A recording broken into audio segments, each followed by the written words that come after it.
dramatizing the fantasies and the terrors of the unknown. We tell you this frankly, so if you wish to avoid the excitement and tension of these imaginative plays, we urge you humbly but sincerely, turn off your radio now.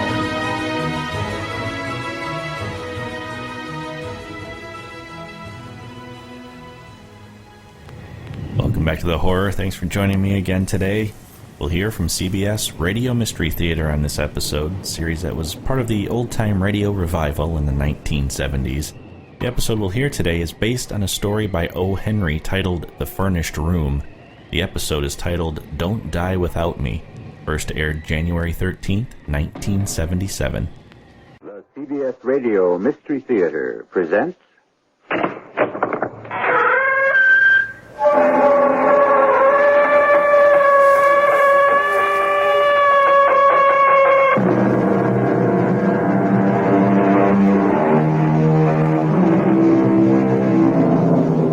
Come in. Welcome. I'm E.G. Marshall. Pause while there is strength and breath to play again with love and death. Love and death, the two supreme games of life itself. Love, which is the only meaning of life, and death, which is the end. But can there be another meaning, or perhaps another ending? Pause. Pause, as the poet says, and listen. Mrs. Purdy, 2 people have died in this room. How do you account for it? I can't. There is something in this room that kills. That isn't true. Some spirit, some force, perhaps something impalpable, intangible. Oh, that's nonsense. Well, then perhaps it's something tangible and definite. Like what? Not like what? Like who? Like you, Mrs. Purdy. Like you.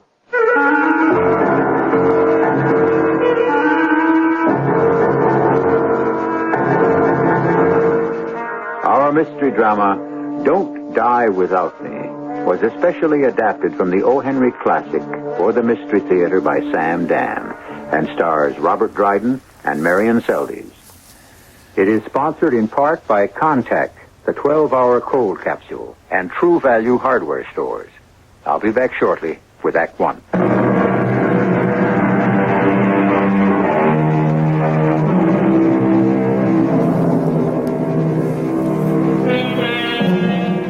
Restless, shifting, as fugacious as time itself, is a certain vast bulk of the population of the red brick district of the lower west side of Manhattan. Homeless, they have 100 homes. They flit from furnished room to furnished room, transients forever, transients in abode, and transients in heart and mind.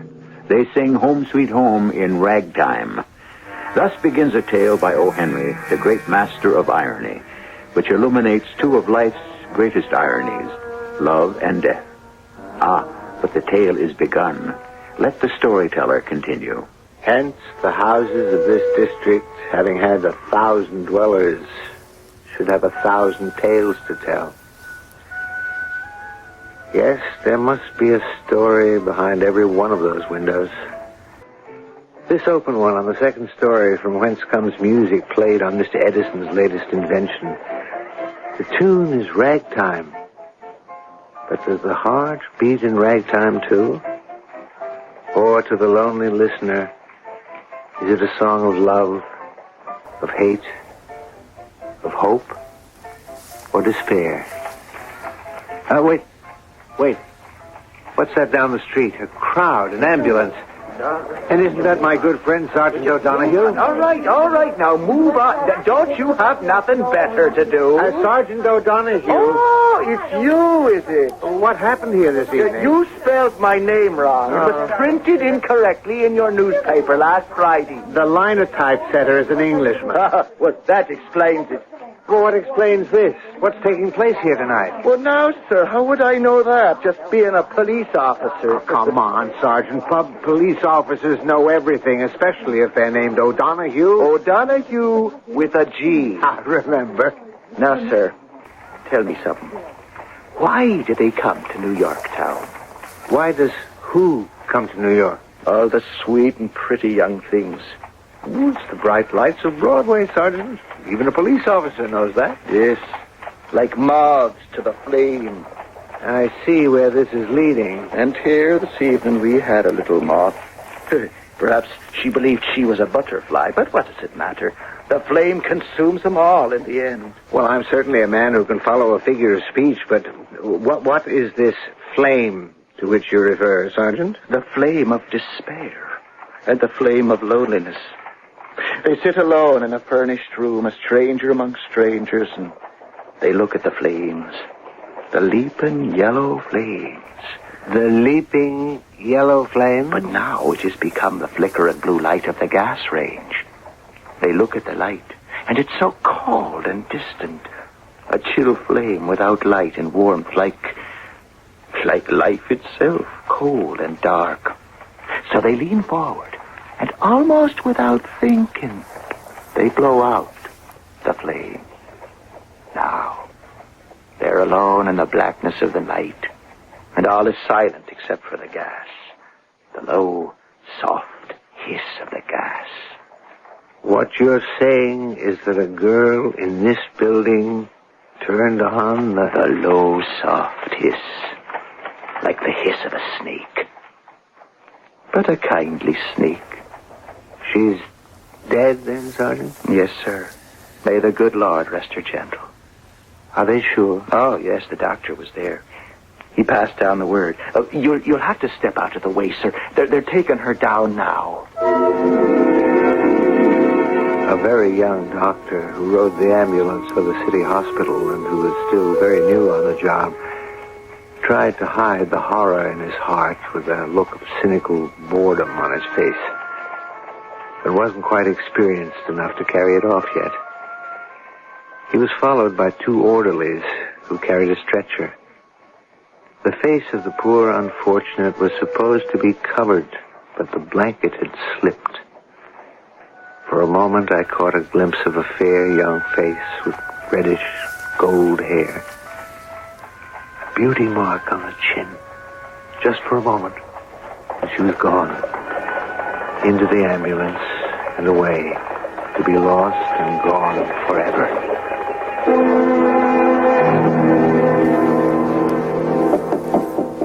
Yes? I've come in to take away the breakfast dishes, sir. Well, I see I can't do that, since you've had neither a sip nor a bite. Mrs. Paulidge, you have excellent powers of observation. And you seem to be a bit snippy this morning, Mr. Porter. Oh, that's true. You can't expect a man to be in a good temper all the time, especially when he's having trouble writing a story. See, you're having trouble writing a story. Oh, yes.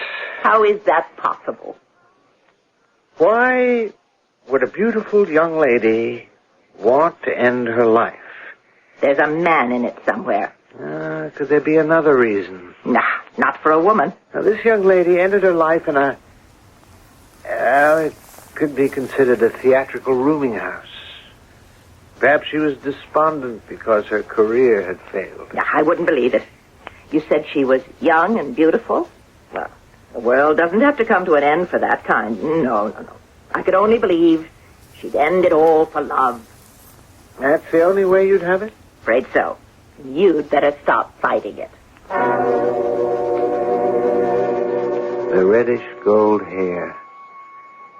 For a moment, it seemed like a halo around that angelic young face. A face I knew I would never forget. Why? Why did she do it? Who was she? I looked through the papers. Nothing, not a word. So much happens in the city, there isn't room for everything.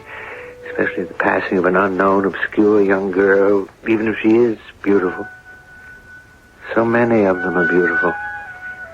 So beautiful it breaks your heart. Well, I would have to ask questions. Yes?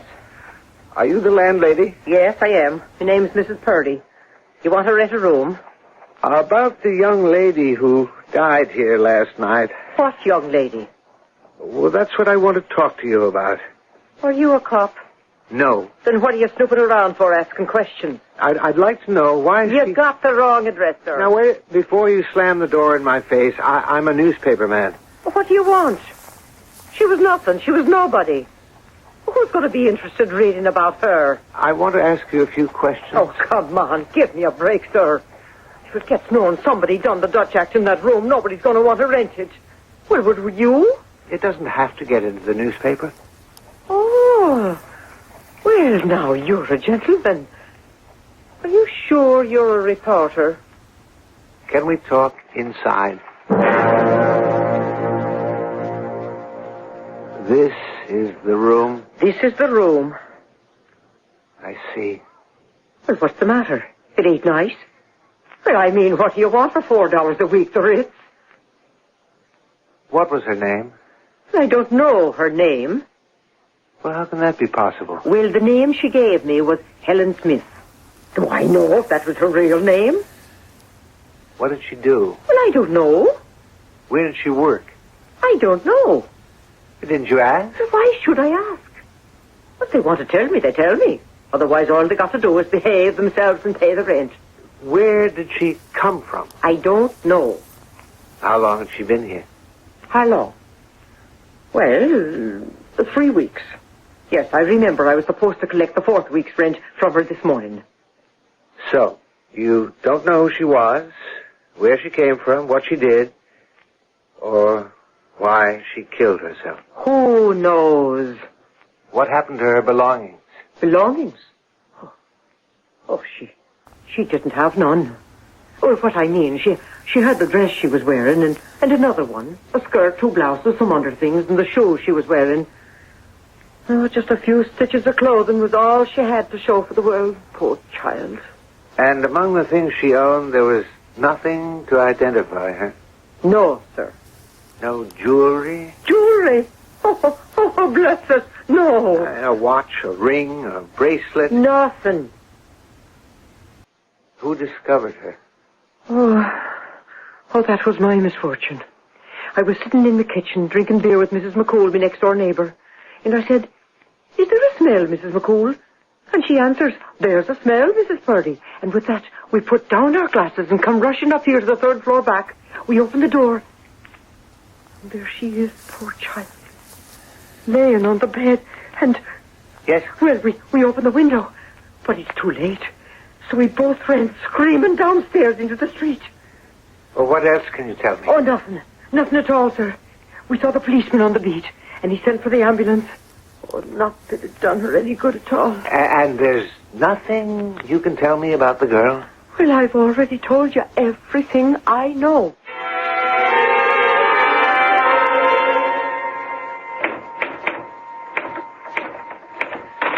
No. Lunchtime. I don't want any lunch. You won't write any better if you're hungry. Confound it, Mrs. Powledge, I want to be let alone. I made you Manhattan clam chowder. All right, set it down. Mrs. Powledge, I'm licked. The story won't come out. Enjoy the chowder. Why does this story defeat me? It has everything. It has youth, beauty, tragedy, death, and yet I can't put anything together. The room, seedy and sinister. Yes, sinister. I don't know why. A dungeon, a cell of despair. She came there. She chose the place. Why? Why is the story? Have I lost it? Lost what? It, the divine, the gift, the God-given gift to write. I don't think so. Who is this girl? Why did she kill herself? You should be giving answers instead of asking questions. I'm even asking the wrong questions. Does it matter what her real name was or where she comes from? Isn't it up to me to create all that? I've always been able to do it before. Come in. Good morning, sir. Oh, why, Sergeant O'Donoghue. with a G. Yes, sir. I come down here because I thought I could bring you something that might be of interest from a literary point of view. Yes? You remember, sir, it was just a week ago This poor girl that's done herself in? I wish I could forget. Well, it's happened again. What's happened again, Sergeant? Another one. Another one of those unfortunate situations. In the same house. In the same room. What are you telling me, Sergeant? I suppose what I'm saying is that the room stayed vacant 6 days. Then, last night, the landlady rents it out to a young gentleman, and early this morning, he took the same way out.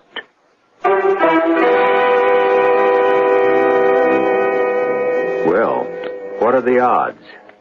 We're discussing the final desperate actions of two defeated young people. What are the odds that they could have chosen the same room out of so many thousands in the city? Consider the room. Is there something in the room or about the room? We try to answer questions like these in Act 2, which I shall bring you shortly.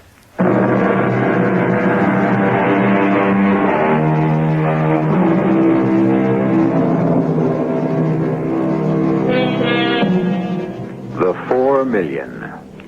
The 4 million human souls who filled the New York of O. Henry's day.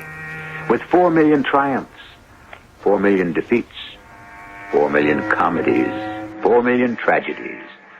The shifting, seething mass of 4 million lives. Loving, hating, living, dying. And we're concerned with two of them. A golden-haired girl and... He was a dark-haired young man. What else can you tell me about him? Well, he was maybe 27, 28. Tell me everything. Oh, please, sir. If this ever gets out, I'll never be able to rent that room. Never. I want to know everything. Well, last night, there was a ringing of my doorbell. And... Oh, please, sir. Go on. Last night. What time? Well, 9 o'clock, I believe. 9 o'clock. Go ahead. I don't like to think about it. Your doorbell rang. Well, yes. And he asked if... Do you have a room to let? Well, I have the third floor back. May I see it? It's $5 a week. Oh, that's all right. In advance. I don't object. All right, well, come along. Now, I keep a very nice, clean house. What business are you in? How long do you plan to stay there? Well, I must say you ain't very talkative. Would she... Oh, Lord, would she have come to this? Fallen to this? No, oh, no, please. What's that you're saying? Yeah, well, just down the hallway. Right, and this is the room. Oh, I see. It's a nice room. It ain't often vacant. I get the most elegant people here. There's lots of closet room. Oh, it's a place everybody likes. It never stays idle long. Do you have many, theatrical people rooming here? Oh, they come and they go. There's a good proportion of the lodgers are connected with the theatre. Actor folk never stay long anywheres. I get my share. Do you want the room? I suppose so. Like I said, it's $5 a week in advance. All right. The room's been made nice and fresh. Your towels and the water pitcher's full. Mrs. Purdy. Oh, I didn't get your name. Jones. Jones. All right, we'll leave it be Jones. Mrs. Purdy, a young girl, about 22. Would she have been one of your lodgers? Her name was Miss Vashner. Eloise Vashner. No, I can't say I remember that name. A fair complexion girl, medium height, slender with golden hair, and a beauty mark on her chin. Have you seen her? No, I ain't seen her. Mr. Jones. Mr. Jones, are you all right? Huh? Oh, yes. Good night, Mrs. Purdy. But you had seen her. You had seen her. She was the girl who... That girl's name was Helen Smith. The description, the golden hair, the fair complexion, the beauty mark on the chin. Oh, there could be 1,000 girls like that. It was the same girl, and you know it. Please, sir, don't say that. It was the same girl. All right. And what if it was? Was it my place to tell him? What would you have me say? Oh, yes, sir. A young lady answering that very description turned the gas on in this room 6 nights ago. Is that what I should have said, is it? He was looking for her. Please, sir, don't say any more. I'm scared out of me wits as it is. There are thousands of rooming houses throughout the city. There are tens of thousands of furnished rooms. What made him pick your place? Why did he choose your house? Why did he come to your house? That's what he asked me. That's what he asked. What are you saying? Sir, well, he hadn't been in the room an hour when he came downstairs and knocked on my door. Who is it? Open the door. What is it? What's wrong? Miss Purdy. Yes? Miss Bashner. Miss Bashner? The young lady I asked you about. Oh, yes. She has been in the room. She what? She has been in that room. Oh, well, now, how could she? Whoever she is. I knew it. I knew it. Something drew me to this house. I spent days walking the streets of Broadway. I spoke to the managers, theatrical agents, anyone from the highest to the lowest. Mr. Jones, it's late. Have you seen her? And everywhere, from everyone, the answer was no. Something said to me to walk westward, toward the river. And I did. And then, the same voice said, here.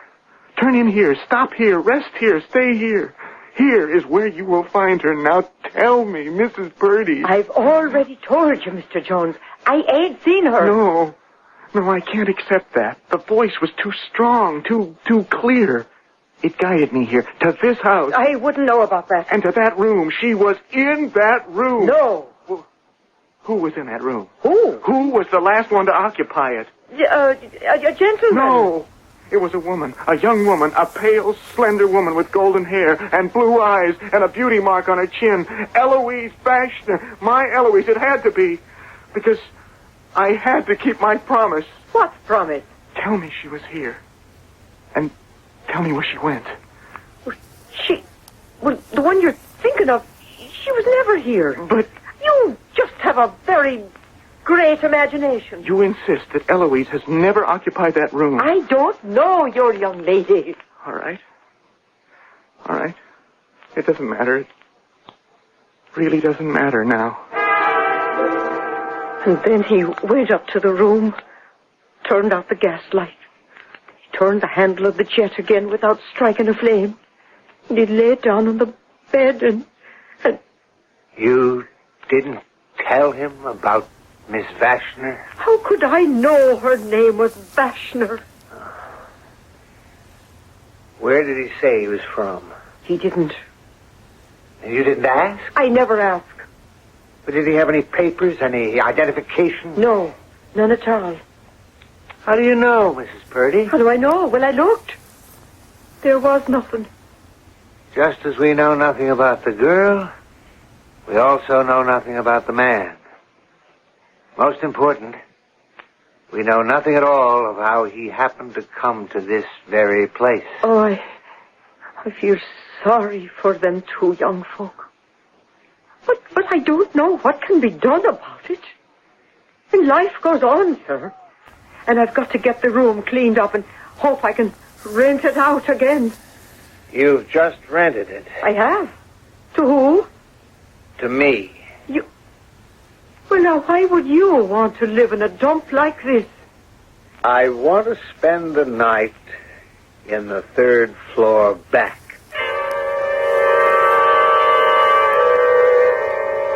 Two people had died in that room. Were they connected to each other? My romantic writer's instinct said yes. I wanted them to know each other, to be in love with each other, and to have died because of a misunderstanding. That was the story I wanted to write. A story of star-crossed lovers in the shadow of the 9th Avenue elevated. And yet, there could have been another interpretation. The room itself. There may have been something in the room itself. Something strange and terrifying and deadly in the room itself. The only way to find out was to sleep in the room. Spend the night there. And, if necessary, fight against the room itself. Yes? Sir, I wanted to know, is there anything you need? Oh, no. I'll be quite comfortable, thank you. Why? Nothing. Well, I'm not sure it's nothing. Mrs. Purdy? It is. It's nothing at all. Well, then why did you hesitate before you said nothing? Because, well... Yes, Mrs. Purdy. Because? Because whatever else was true about them, the fact is the last two people who slept in this room were troubled people. Troubled? You know what I mean. Troubled. It's something that shows in their eyes. Oh, you can hear it in their voice. And, sir, you look like a troubled person to me. I do? Yes, sir, you do. And, well, maybe the room gets to be, well, too much. Do you know what you're talking about, Mrs. Purdy? Yes, sir. And so do you. So I'm asking you, if you're really and truly troubled, don't spend the night here. Thank you for your concern, Mrs. Purdy. Well, I just couldn't afford to have a third one. I mean 3. And in just about the space of a week, I'd be ruined forever. Oh, I hadn't thought of that. And it might be best if I was never to rent it out again. I could use it for storage. Yes. That's exactly what I'll do. I've just decided, starting tonight. Starting tomorrow, Mrs. Purdy. But I won't let you stay here. I'm afraid you have no choice. I've paid my rent in advance. All right, sir. But after it's too late, don't say I didn't warn you.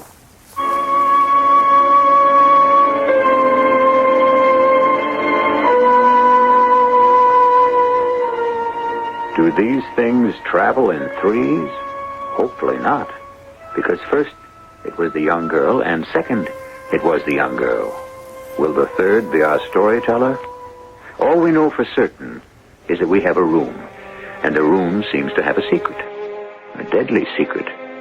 Certain also is the fact that we're on the threshold of Act 3, where all secrets must come out into the open.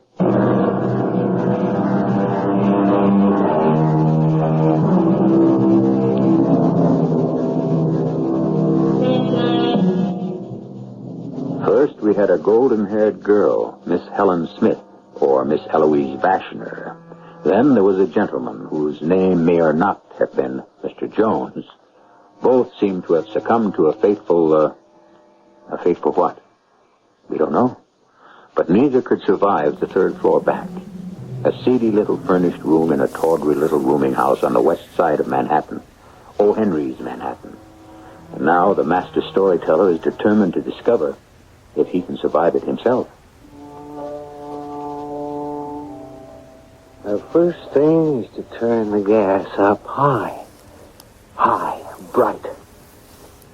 Light. Nothing like bright light to dispel dark secrets.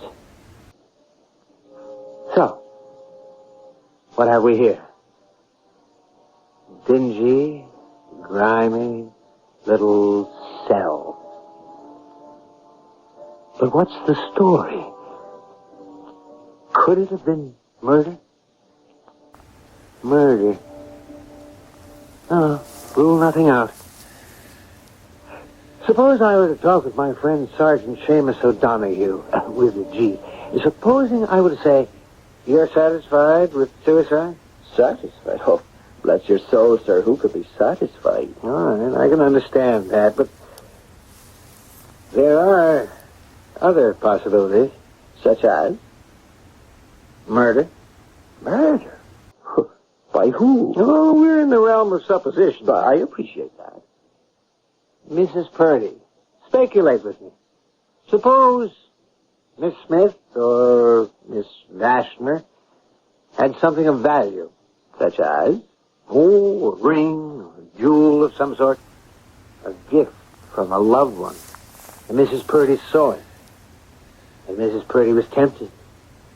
And Mrs. Purdy stole into the room. She had a key. And she turned up the gas. And your evidence? Well, then of what value is this theory to the police? It's of no value at all to the police. But then why do you present it to me? Because I'm a writer, and everything goes through my mind. Well, sir, going along with that theory, for the sake of argument, as it were, see, she killed the poor, unfortunate young lady. How do you account for the death of the young man? The young man knew. Well, what did he know? He knew the young girl had been in that room. How? I don't know yet. But he knew that Mrs. Purdy had killed the young lady. Well, but how did he know that? I don't know that either yet. But he insisted to Mrs. Purdy that the young lady had been in that room. Mrs. Purdy was afraid of him. So, later that night, when he was asleep... You're saying she did the same thing to him? Yes, I believe that's what I'm saying. Well, no, I must go back to the original question. Where is your evidence? Unfortunately, it doesn't exist. Well, then, sir, where are we? We're still at the beginning of my story. What did happen to these unfortunate people? And what is there about that room? And so, I sit here and wonder. Let me examine the room again. The room. Threadbare rug. Smudged finger marks on the faded wallpaper. The bed, distorted by bursting springs. The room itself has been carelessly set in order, and on the dresser a half-dozen hairpins. Discreet, anonymous. In the drawers, a fragment of a handkerchief. A broken bone button, a pawnbroker's card. 2 forgotten marshmallows. A book on the divination of dreams. And deep dust on the windowsills.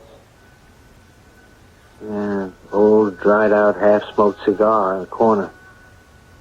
An old cork. Broken pencil. All the debris of those who are homeless in this, their temporary home. And then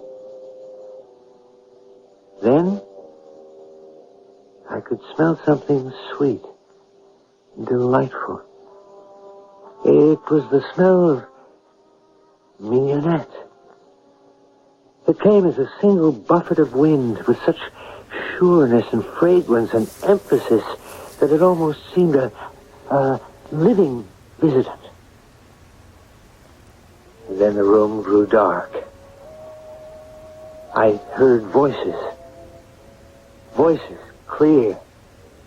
And here, in the room. I love you. I love you, Eloise. And I love you, George. I don't want to live without you. Oh, George, I'm supposed to be the romantic one. I can't conceive of life without you. Well, you'll have to live without me for a little while, George. Darling, I don't want you to break your heart. Nothing. No one can ever break my heart. Except you, and you'd never do it. The world can break your heart. Especially the world of the stage. Oh, George, I must have my chance. I'll go to New York with you. No, you can't give up your job at the bank. I can get a job at a bank in New York. No, George, this is your bank. Here they know you and appreciate you. In 10 years, you'll be the president. I'm in a terrible position because, well, you'll think I'm only saying this to keep you here. Oh, no. I believe you're saying what you feel is the truth. Don't go because you're not good enough. Oh. You're angry. No, I'm not angry. Darling, you're so good at our little community drama group, but I've been to New York. I've seen great actresses. Ada Ree and Bernhardt and Miss Barrymore. I know I'm not as good as they are yet. There are thousands and thousands of hopeful girls like you. Oh, George, dear, we've talked about all this before. Yes, I suppose we have. And we agreed that I am to have my chance. And at the end of the year, if... Darling, I want you to take this ring. Oh, George, must have been so expensive. Would you read what's inscribed inside? Yes? Don't die without me. Why, George. Remember it. What a thing to say. I know how much you want to succeed as an actress. Do you, George, really? Yes. And, well, that's why I'm afraid for you. George, don't be. If New York says no, I don't want you to feel it's the end of the world. You must never... Never what, George? Die. Oh, George. I mean, let your hopes die, your spirit die. Let the brightness inside you die. You understand? Yes, George. And if you ever feel that things are too much, you must send for me. That's what it means. Yes, George. Yes, my darling. I know. I opened my eyes. I saw nothing. But the room was no longer dark. It was bright. The gaslight was burning cheerily. Where were they, those two people? Who were they? I'd heard them so clearly. They could have been in the room with me. George, he must have been Mr. Jones. And Eloise, of course, she'd been Eloise Vashner. And this had been their parting scene. Then, once again, the stale, dank odor of the room had disappeared, only to be replaced by the sweet aroma of the mignonette.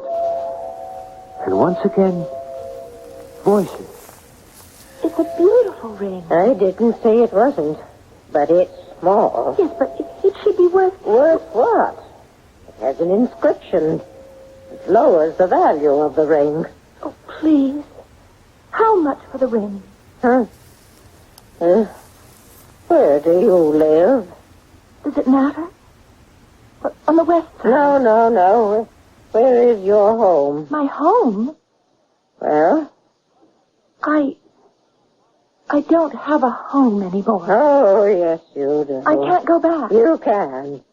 Now tell me, where is your home? Why? Because, wherever it is, I will give you the price of a railroad ticket home. Why don't you go back to him? Who? Him, whoever he is. Do you mean to stand there and tell me there isn't a boy back home? He wouldn't want me now. Well, the ring. Do you see what it says on the ring? You mean a boy who would have that engraved on a ring wouldn't want you? Please, give me anything you want for the ring, anything you think it's worth. Call him. Send him a telegram. Don't you understand? I can't. And once again the voices were gone. The room was still dark, and the sweet smell of mignonette persisted. I heard a whisper at first. Then it grew louder. It was her voice. The voice of a girl called Eloise. George, are you there? Oh, George, how did you find me? Where are you? Eloise, where are you? Oh, George, how did you find me? I hear you, Eloise, but I can't see you. How I wanted you to come to me. How I longed for you. How I needed you. Eloise, it's you, Eloise. But I couldn't, not after what I did. Eloise. You were right, George. It was the end of the world. My hope died, and my spirit. Eloise, where are you? And I died. Eloise. Oh, Eloise, you forgot what I said. No, George, I never forgot. Why did you do it, Eloise? Why did you die without me? You have to forget me. You're still young and strong and filled with hope and spirit and brightness. Why did you die without me, Eloise? Please, George. No. You can't die without me. You can't. No. George. No. It won't take long, darling. I'll be with you in just a few minutes.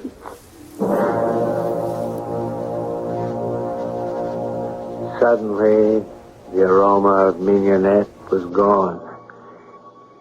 In its place was another smell, a sickly, sweetish smell. And I heard it in the dark. I heard it. Sergeant Seamus O'Donoghue's deadly snake. The gentle snake that neither bites nor crushes, but who breathes the sweet and pungent air of death. Yes. The jet was turned on, but the flame was out. Quickly, because by now I was starting to cough and gasp, I turned off the jet, threw open the window, and breathed the open, life-giving air.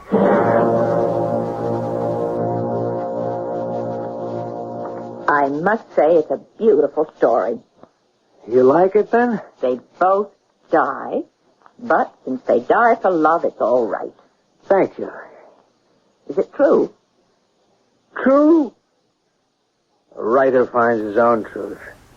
But in this case, you could find the actual truth, should you care to. Is that a fact, Mrs. Power?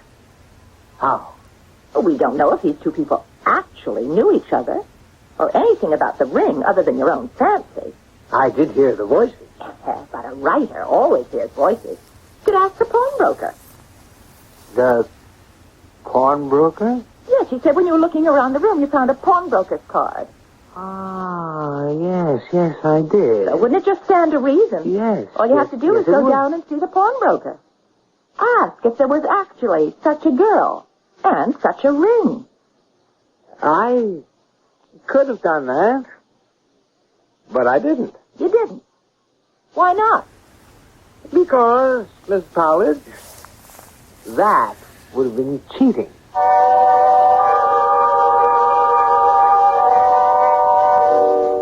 Which is something O. Henry would never do to a reader. And so, the master of irony and suspense was so good at it, because in suspense is how he loved to live himself. He must have been his own best reader, just as surprised by his surprise endings as you and I are. I'll be back shortly.